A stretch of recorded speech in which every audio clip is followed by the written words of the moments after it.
My fellow Padawan, we have to make this a video game.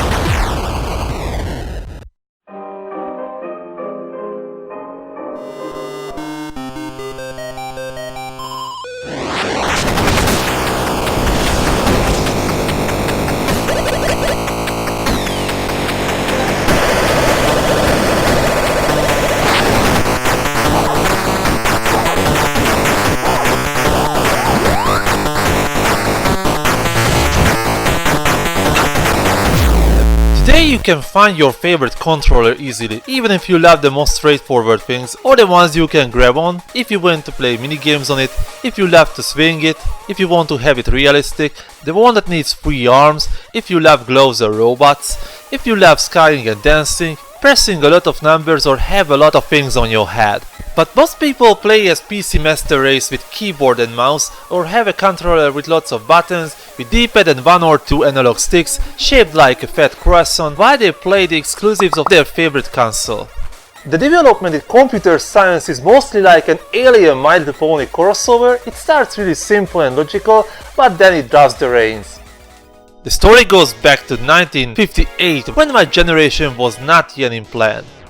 William Higginbottom, who was originally an atomic bomb developer, thought that he should make his workplace, the Brookhaven National Laboratory, more popular, so he used the Donner Model 30 analog computer to create the first video game with real graphics. Today nearly all computers are digital, but if you don't know the navigation commands of MS-DOS or the name of the traditional indicator tubes even if you're asleep, analog computer machines are those don't stare symbolic values of one of the numeric systems, but the continuously changeable aspects of physical phenomena, mostly the voltage and electric current, but there are hydraulic and mechanic computers as well, like the mechanical calculators, or I have to mention the MONIAC, a British economical redistribution calculator with water tanks. For differential equations, even today they can use analog computers because this is what they are the best in. Since electric analog machines generate constantly changing electronic waves, the easiest way to display results is using an oscilloscope, and the most suitable way to change inputs is via potentiometers. And what is 1042 based on? On the oscilloscope you can display lots of different shapes by changing the input signals. Just think of the oscilloscope quick, in this case a ball bouncing from side to side, and the 2 players can set the angle of hit while the potentiometer push the button for hitting the ball. It was shown only twice, but it was clearly enough to foretell the future. Space War and Computer Space was more likely to forecast the gamepad world that happened later. Space War was only available on the PDP-1 mainframe computer, while Computer Space is kind of the grandfather of arcade machines. There was a hero without a cape, Ralph Baer, who understood the role of Tennis for Two, and he had a dream of making the wooden boxes more interactive, so he created the really tasteful Nothing Have to Hide, even today's surprisingly innovative brown box, and from that, the first video game console for the mass, the Magnavox Odyssey, was born. Even if I wanted to do a review about light guns, I won't have to go back any further because Baer was the first to think that modifying the light pen would create a new way of entertainment. The really simple characters of the Odyssey were controlled via a big white brick with 3 pedals and a reset button. 2 of them are for the horizontal and vertical movement, and the third, that is like a tumor or parasite, jolts the ball's direction, while the reset button brought back 1 element to the starting point. And if it's not overkill mentioning it, Spanish profits have created the very first video game console clone called Overclock with switchable buttons instead of the changeable cards. The Pong from 1972 by Atari was more straightforward and had only 2 pedals for the 2 players with 1 direction to control, so a device for an intense and clear battle has been created. Nolan Bushnell has hit the bullseye so hard that until 1977 there was really no need for anything else. The Pong consoles between 1975 and 77, if they did not have the newer generation A chips, had 2 pedals and the light gun to play with. And as far as I know, the last one was for the VIC-20, which was also based on the Atari 2600's controller, and then this kind of controller was truly forgotten. One day I got a message with a Freshbot Garlic that once the PlayStation also had a pedal, but I only found one picture about it in total. But what the hell is a pedal anyway? It can be shaped in many ways, rounded, turnable or a single slide. They both have two endpoints and the position of the pedal tells the computer the position of the object on the screen. Most pedals are turnable at 330 degrees and it gives a changing voltage for a capacitor, and the duration of discharge will tell us the position of the potentiometer. Of course it's fully automated on the BCS and the program will only have to ask the oh yeah, hell no, this is the damn Atari 2600! So the programmer has to check if the capacitor was discharged yet in every single scan line, in the drawing section, in vertical blank and overscan as well, and the step VBlank order that closes VBlank will charge the capacitor, and from that you have to check with a short code for 380 lines if it is discharged, so you need 2 frames to check the state of the single pedal. And you have 4 of them! So, do you understand why there are just a few pedal games and why are they all so simple?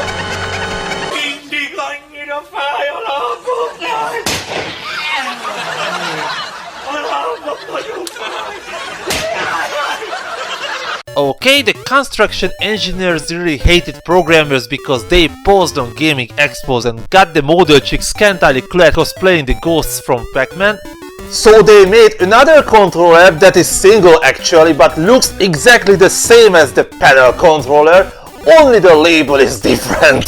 The driving controller is like putting salt in coffee. Salt is okay, but it has its own place.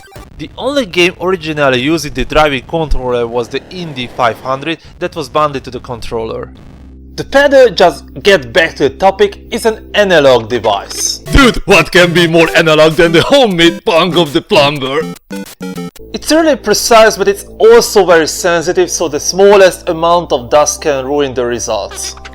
You can see it clearly as the sprite jitters. Some contact cleaner will temporarily solve the problem. The driving controller is really different, not just that it has no stop points.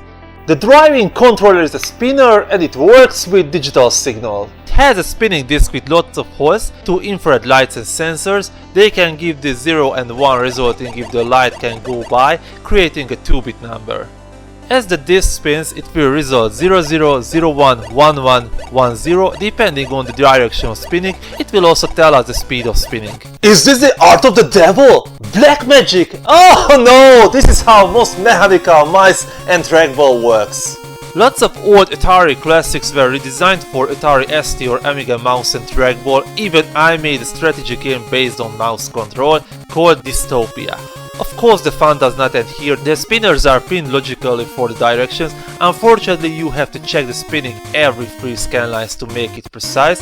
But for the pedal I can't prize the idea of the fire buttons being pinned for left and right directions. Hope you did not defect already, because I want to play a little. Something's not alright. Oh I got it, the television is not authentic enough. Much better! Let's begin with the basics, the creation of Steve Wozniak. Steve Wozniak? Wasn't he an Apple guy? So, Steve was an engineer at Atari before founding Apple, and he was asked if he could make a new game with less than 100 of TTL chips, he would be awarded with $500. And of course there was that dirty hippie who was dark as the night in computer science, but he was scratching his balls at the front door and Nora Bashdell had a kind heart and gave him a job. And he has stolen the prize, not even mentioning for Wozniak. And he was called something like Steve Jobs. Thankfully that was the last time we ever heard of him.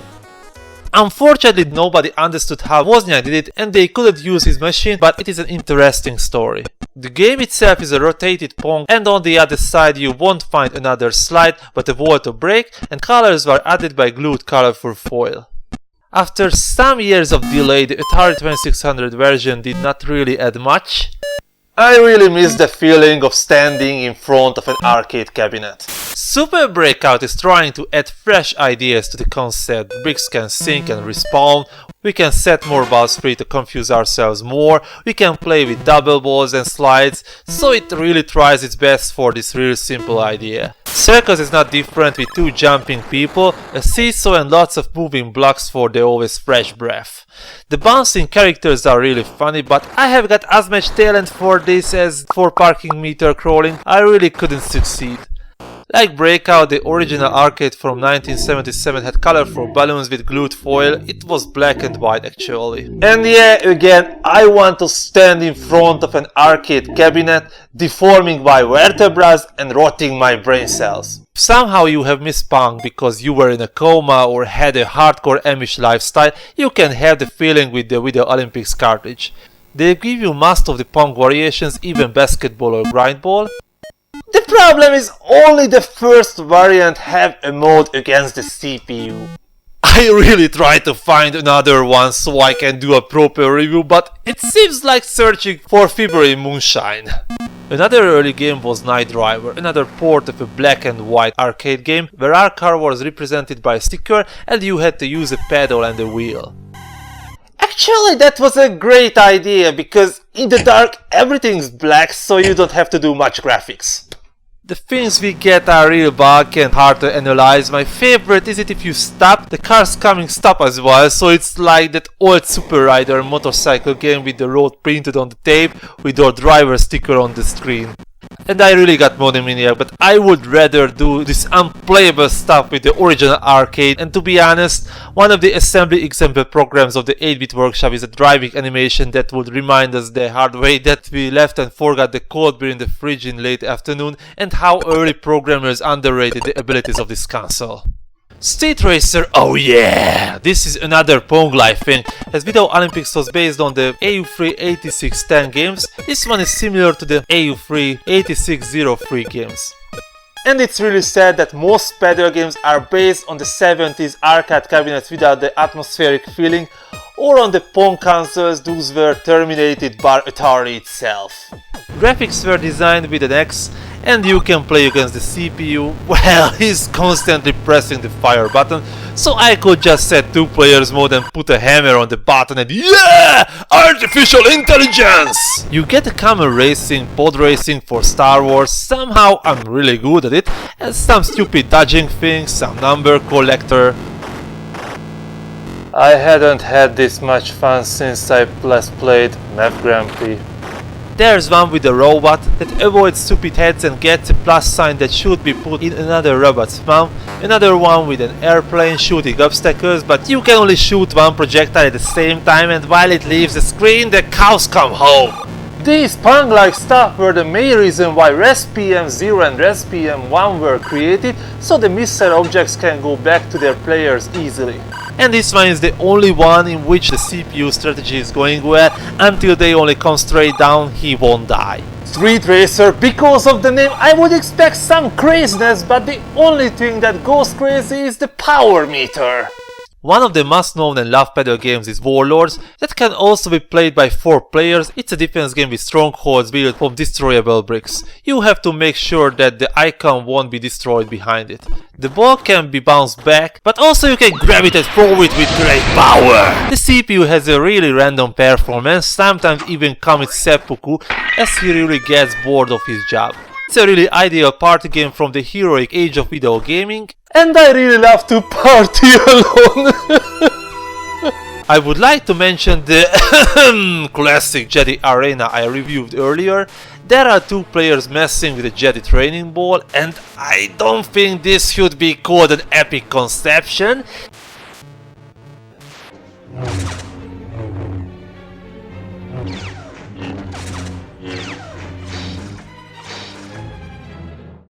It's really hard to even want the player controlled by the CPU.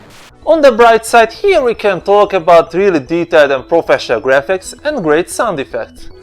I know you sense that something's missing. Unfortunately, I don't own Kaboom and Beat 'em and Eat 'em on my shelves, and I didn't even realize I don't own Kaboom until I had started recording.